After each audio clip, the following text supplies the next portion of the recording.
Hey guys, so it's here bringing you another video now. Welcome to a patch note breakdown. Yes, this is uploaded a day later than I normally do. I tried to get it out the day before the patch goes live, but obviously I had the dev meeting video that a lot of people were anticipating.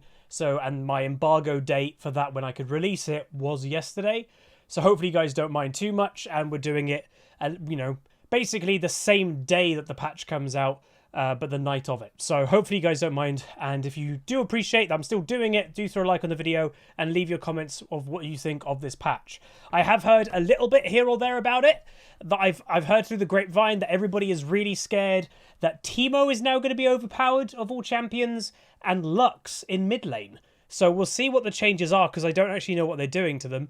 The only change that I've looked into, so I make sure I mathematically kind of get it correct, is the GOREDRINKER change, which a lot of us have been anticipating for a while.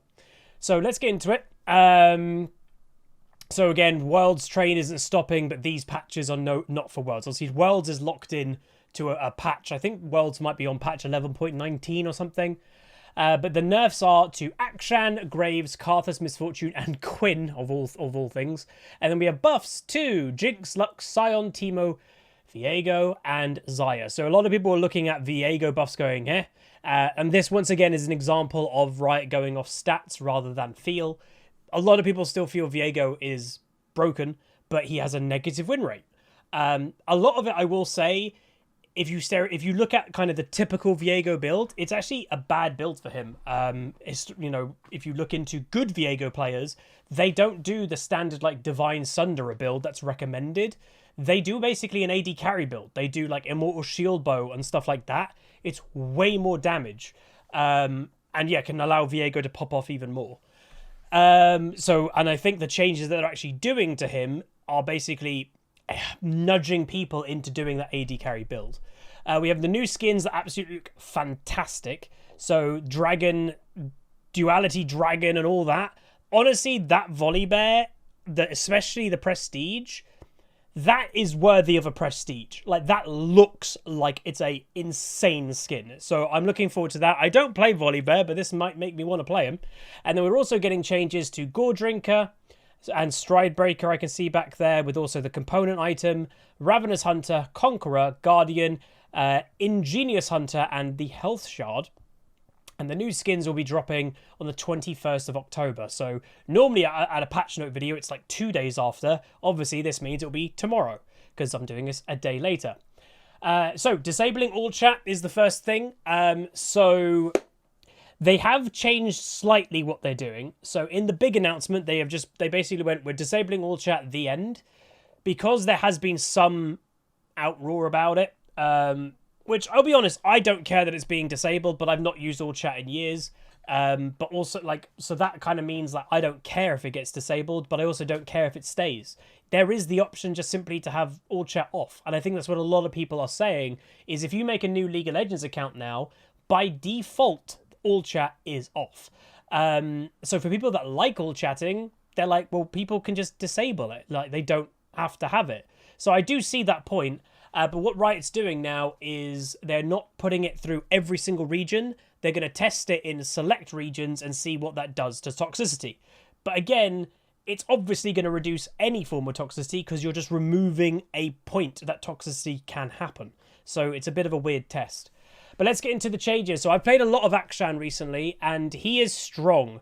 He doesn't scale well, but he is strong. If he snowballs. I've snowballed several games recently with this champion, and my god, he does damage when he does. And they are nerfing his E, which obviously is the maxing strategy. You max E on the champion. Obviously, if you get a kill, a lot of the strength of the champion is the E resets. So you use your E, you get one kill, your E's back on cooldown straight away, and you can just kind of go like Tarzan and kill everybody. So what they're doing is they're just toning down the base raw power of it to make it a little bit less like you have to max E first, and maybe maxing Q will be okay. I personally think maxing E is probably the better play style on the champion, but we'll see. I think that's fine. Graves, so the bonus armor's being decreased. I'd say this is a long overdue nerf, potentially. Graves has been very dominant for a while, not only in jungle, but he's moved into both mid and top. and a lot of his strength is that armor. He has so much armor in the early game if he manages to keep his E stack up, and it's much easier to keep your E stacking going in lane than it is in the jungle, because you're having a full minion wave each time, and if you don't automatically clear the wave of Q, by the time a next minion wave comes in, you can reset and like continue your E stacks. So yeah, they're just toning it down.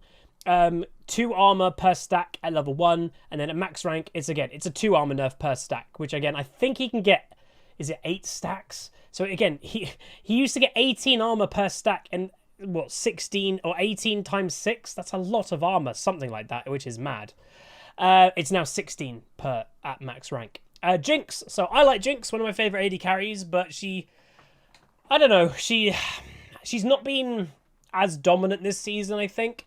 I don't really know why. She does really good DPS. She synergizes well with both Gale Force and Kraken Slayer. She can use shield bow if she needs to. She does really well with attack speed builds and crit builds. So I don't know why she's not been in the forefront. Maybe because her lane phase just isn't as dominant as other champions, maybe. But Jinx is craving some excitement, so we're boosting her passive to make her pop-off moments really pop off. So that's quite a big buff. So when she get excited, she gets a kill or an assist. She obviously gets the movement speed and attack speed for a while. She is getting 10% more attack speed. So she only used to get 15% attack speed. She's now getting 25. That is pretty big. So that's nice. She's also getting a higher range to throwing out her E, the Flame Chompers, which are the root or stun of the mines. And then her rocket is going down on cooldown considerably in the early game as well. 15-second buff to that. All-round Jinx buffs. Maybe we'll see some Jinx. Maybe I'll give her a go in the upcoming few days, because I do like this champion. Karthus. So don't see much of the champ, but he's always hovering here or there, especially in higher ratings. So Karthus bot gets almost infinite wave control in the early game thanks to his E passive, which grants him mana back on a minion last hit. Pretty spooky, so they're just trimming it down. So the mana restored is going down. It was 20 mana at rank 1 up to 40. Again, it's hard to see when there's a line through it. 48. And it's now... Okay, so they're just kind of reversing it. They're toning down the early power of it. But by rank 2, it's only a 2 mana nerf, and then by rank 3, it's a buff, it's a 1 mana buff, and by the time you get into rank 5, it is a 7 buff in terms of you're getting more mana back in late game. Obviously, usually in late game, Karthus has no mana issues because he's got Seraphs and stuff like that, but still pretty good. Alright, so here's the Lux buff. So I have heard that she might now be OP. So... despite increasing her E damage a while ago, like 10, 11 patches ago, Lux still isn't shining so bright in either mid or support. We're taking this opportunity to buff her a bit while also making her passive more reliable. So, her passive is upgraded, Illumination Mark duration extended if Lux's basic attack is already in flight to the target, or if our final spark is being cast. Wow, that's actually pretty big. So if you hit an E, or a Q, whatever, and it gets the illumination on the enemy, obviously, to proc that, you either have to auto-attack or I think you have to hit your ulti on them. But sometimes it timed out. Like, you could be throwing an auto-attack at them and the illumination mark runs off and the auto-attack doesn't count for the bonus damage. It will now count. That's the point. If you have an auto-attack going towards the target while they are marked, that apparently will then count if the auto-attack is on its way. That's pretty good. And also for the ultimate too. Then the damage of E is going up 10 by base on all ranks and a 5% ability power buff. That's always good. So that's just more damage. And then her ulti is going down in cooldown 20 seconds in the early game, being a minute cooldown at level 6. A minute cooldown is mad. With obviously ability haste, it will even be lower than that. And it's the same 40 seconds at rank 3, which is level 16. And, you know, Lux is very known with presence of mind and everything to get down to like a 20-second cooldown on her ult. I mean, a lot of people have said this is going to make her OP, and obviously she's getting also more attack speed, by the way, per level. I don't know if this is going to make her OP, but it's definitely going to be stronger. There's no doubt everything's a buff. I'm going to give her a go. I like Lux. Back in Season 3, Lux is one of my mid laners I used to get Diamond originally. So I will play a game of Lux in the next few days. If Nessie is watching, I will do the Elementalist skin. So there we go. Miss Fortune, obviously very dominant at the moment, so we're getting some nerfs to her. Her base mana is going down considerably. 25 mana nerf at just base. And then her W mana cost for the movement speed is going up. So that is not good for Miss Fortune's mana sustain in lane. So, but it doesn't affect her damage or anything like that. Quinn, which is bizarre that she's getting nerfed, but yeah. Her competition in top lane, I'm going to be honest, as someone that has played high-level top lane here or there over the years, I played competitive top lane, the champion that I'm arguably least concerned about in top is Quinn. Like, I'd love if Quinn got a rework and actually got a role, but I don't know. But the bonus attack speed is just being toned down. So it did give her 80% bonus attack speed. It's now only giving her 60% at rank 5. And in the early game, it's still 20% at rank 1. And then 30, so a 5 nerf, and then a 10 nerf, and then a 15 nerf, and then eventually a 20% nerf up the ranks. So it's just toning down her late game duels. Sion, yeah, they're buffing his shield capabilities, which obviously is kind of pointless because every single Scion we see nowadays is basically building full AD. So if they actually wanted to make this champion any... Like, here's the fun thing. The Scion of why Sion's getting buffed, you know, we all know that Riot now goes off data. Sion's win rate must have dropped a lot recently. It has to, because the amount of Scions I even see just losing their team's games is mad. Like, they all just feed. I played one the other day. You'll see it as a video in the next few days. I played Fiora. You can probably guess how that went for the Scion. And he just didn't do anything. Like, it was just like, why? And he had also, that player had never played it before. He never played Scion. And then he was first time playing full AD, Phase Rush, Prowler's Claw Scion. Because obviously, and I mean, no disrespect, he's a great player and he knows what he's doing, the buffs. But so many people are trying to mimic him and copy him because they're seeing he can get Challenger while feeding. I can do that. They can't. That's the point. They're just losing games. So they're probably buffing Sion because his win rate has done this, because the popularity of the champion's gone up because of that content creator. So yeah. All right, Teemo. Why are you overpowered, Teemo? So, Q, Blinding Dart. The cooldown is going down to 7 seconds. The blind duration is 3 seconds. And the missile speed is being increased by 1,000. That's a fast missile speed. Oh. I know why people think it's overpowered.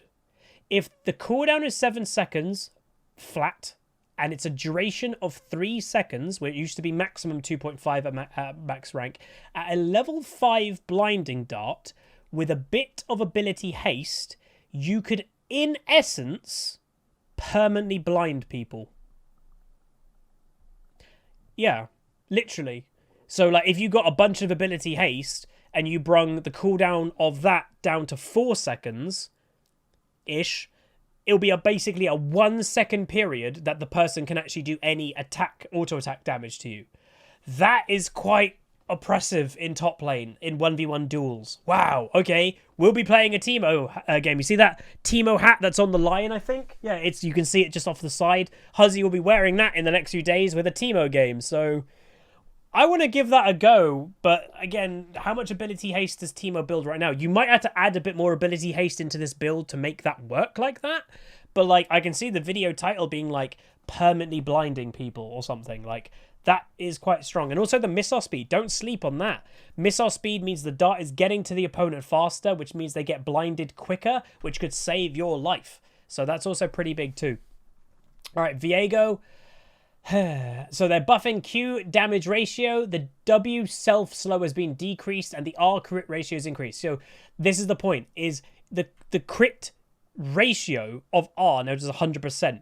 So what I said earlier, the stronger build to Viego is actually the AD carry build, which is also an AD buff for his Q. It's the AD carry build.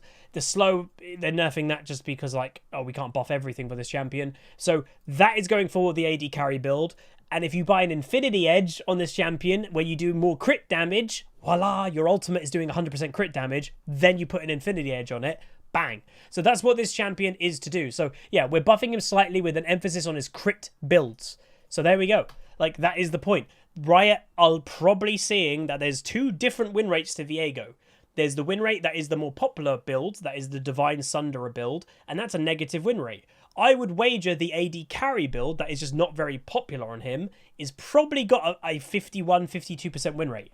And it's the least popular build. So they're trying to force that build to become the popular build. And I would wager we'll see Viego nerfs in maybe not the next patch, but the patch after. They'll do some nerfs because then the AD carry build would have then become the popular build. And right now, before these buffs, the champ was fine with that build. But they're just trying to make it apparent that, you know, he should build that way. So there's that. Okay, Xayah. Base movement speed increased and Q cooldown decreased late. So the movement speed is going up by 5, which is always a good thing, movement speed. And the cooldown of Q is going down in late game, which is good. 6 seconds down to 4 seconds in late game. And obviously a lot of your damage comes from your E on Xayah, but a lot of the time it's getting those Qs out to get more feathers. So that is never a bad thing. So that's pretty good. Items. So the big GOREDRINKER change. So we've had a lot of champions, obviously, buy GOREDRINKER that arguably should not be buying GOREDRINKER. Assassins have been buying a sustain bruiser item. Like, it's mad. So let's actually read what Riot says about it. So at its core, GOREDRINKER is supposed to be a sustained mythic that lets fighters outlast their enemies with well-timed thirsting slashes. While wanting to sustain through a fight isn't unique to fighters, it's a big part of their identity. Think of Aatrox, etc. They have the best tools to stay on the offensive at low health. The Dream Alawi ult that lets her turn a 1v5, for example. At the same time, this is a risky niche to fill. Two of our bigger rough patches since the item update have been damage and healing, and GOREDRINKER offers both. This is literally Riot admitting that their two big areas since the new items have been the damage in the game and the healing in the game. And why GOREDRINKER is so oppressive is because GOREDRINKER does both damage and healing. That's actually quite nice to see that Riot in a public setting, like obviously in my meeting, I had Riot admit to me that the damage was high. They know that. But they've never really admitted it in a public area, like one of these. They've admitted it. They you know, the two bigger rough patches since the item update is damage and healing. They've actually said it. That might be the first time they've ever said it. Crazy. We've seen this risk play out over the course of the season, with GOREDRINKER becoming dominant pick for fighters due to offering blah blah blah. As further evidence, assassins have been taking GOREDRINKER over their own mythics. Assassins are designed to kill quickly, so they shouldn't be valuing an item that indexes so much sustain and strength at low health. Between its 1.0 AD ratio and its heal, GOREDRINKER Active is too valuable as another button in assassin combos that also lets them shrug off any damage that they take, you know, eviscerating their target. Yeah, it's too easy. They just push a button and there you go. In order to move GOREDRINKER back to its sustain niche, we're removing its low health bonus AD to nerf damage for fighters, and weakening thirst / damage scaling to nerf damage for assassins. At the same time, we don't want GOREDRINKER to become a bad pick for fighters, so we're giving it Omnivamp, which is to make sure it basically is a more sustain orientated item rather than a damage orientated item. So this is a fairly big nerf for a lot of things. So the slash does 175 of base AD, not total AD. So that means an assassin that gets a bunch of AD on all these items, you know, all the lethality items that all have AD on them, they're not getting any they're not getting any damage from that. They are only getting it from their base attack damage that comes from your character itself. It is giving 8% Omnivamp, which that is more for the fighters. They have removed the health regen, and they have removed the bonus AD conversion. So this also, for a fighter, is a huge nerf for Tryndamere also with GOREDRINKER, because at 0% health when he's ulting, Tryndamere used to get the full, like, the full AD ratio while he's ulting with GOREDRINKER. That's why it was so oppressive. So big nerfs, they've had to change it, and they have. I'm happy they have changed it, because it is a bit silly that assassins were taking GOREDRINKER. I think obviously the biggest example of that was Talon. The fact that it basically did more damage a lot of the time, this item, than the assassin items. And I will say it's good that they finally changed it. It'd been a bit slow. Like, they could have been a bit quicker with changing it, to be honest. So it's nice that they have. And to me, the bigger thing is this. Again, I'm very happy to see that sentence. They have admitted the biggest areas that they've had difficulties with since the item update is damage and healing. I told you guys when in the Riot dev meeting, they know the damage is high. Like, they're not stupid, but they've never really admitted it. So this is them, they're saying, we know it's high. So there you go. So they're also nerfing the Iron Spike Whip, which is a component. And they also are adjusting Stride Breaker to match Goredrinker a bit more. So you're getting more AD, and the same hinting slash is being changed also. Runes, Conqueror. So a very, again, arguably the power of Goredrinker has recently gone a bit hand in hand with, Conqueror has gone hand in hand with Goredrinker. You know, the best example, again, was Talon. I think Talon may have been like the biggest use case for this combo, that an assassin was buying a fighter item Goredrinker and also taking Conqueror, a fighter sustain rune. No assassin rune, no assassin item. So they're changing both. So we're seeing a broad range of champions pick Conqueror, even in situations that don't match its purpose, extended all-ins. We're honing in on that identity and giving it a nerf, which I agree with. There's so, like, when you go into a game of League and half the players are taking the same rune Conqueror, and it's like, maybe it's a bit too strong. So the force per stack was 2 to 5. It's now going 2 to 4. And the buff duration is going down to 4 seconds rather than 6. So that is actually quite big nerfs to Conqueror. Guardian's been overperforming in the support role and crowding other keystones. So we're toning it down. So they're giving it less shield on base. And that's it. It's just less shield on base. The other stuff, the AP ratio, the bonus health ratio has stayed the same. The health shard in runes. The health shard is a niche stat that doesn't give a lot of love right now. It's generally useful when you don't expect much of a threat in lane, since armor and magic resist shards would be more useful against specific matchups. It's not getting picked much even in these cases, so we're upping its numbers to make it more desirable. So it used to give 15 health bonus at rank 1, up to 90 at max level. It's now 15 to 140.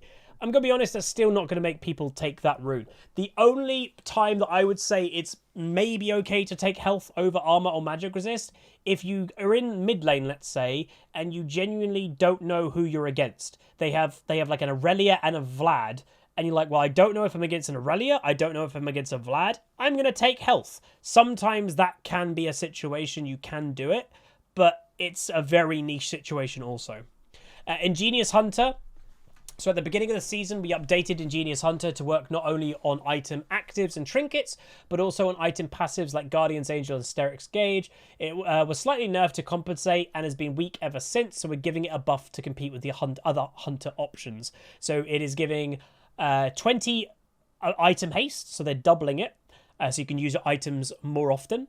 And item haste per stack is going up to 6. That when you get a kill, you're also gaining, obviously, more item haste per kill for up to 5. And max item haste at full stacks, obviously, with that change, is now 50 rather than 35. I mean, sure. I still don't particularly think people are going to take it too much unless they're a very item-reliant champion. The healing one, Ravenous Hunter, which, okay, is right below it. So unless this is a big nerf to Ravenous Hunter, why would you, Ravenous Hunter is the default because healing in the game is so strong. And then the other one, obviously the ultimate one, the one that reduces your ultimate cooldown. Those are just stronger, but we'll see. So Ravenous Hunter is the most popular minor runes in the game. It's crowded out the other options, especially in bot lane, so we're nerfing it. So the Omnivamp per stack was 1.5. It's now going down to 1.2. So when you get all 5 kills on the enemy team, you're not getting 7.5 Omnivamp, you're now getting 6%. It's still better than the item haste, I probably think, to be honest. We got a bunch of bug fixes, and we have the new skins that obviously look fantastic. Look at that volley bear, man. It looks so sick. I so hope if we're getting a league partner bundles, I hope it's for the volley bear. Obviously, it won't be for the prestige volley bear. It'll be for that one. But even that one looks amazing. They both look amazing. But hopefully we get a volley bear set. That would be nice. But there we go. So honestly, a pretty good patch. It felt a bit refreshing that Riot's admitting that things aren't perfectly great with damage and healing. But yeah, hopefully you guys enjoyed. Again, apologies it was a day late. Obviously the dev meeting video came as priority. And if you've not watched that video, please do give it a watch. I do think it is worth watching. Anyway, that is going to be it. If you guys did enjoy, please do like the video, comment your thoughts on the patch, and subscribe if you have not. And I'll see you guys in the upcoming content that I've been very happy with recently. Hopefully you guys have noticed a difference in my demeanor, in my play, that I'm much happier, which is good. But anyway, I'll see you guys next time. Peace. Call down the reckoning to bring back hope and peace. Restore our glory to live forever. Bring down the dark regime. I know how to unleash eternal power.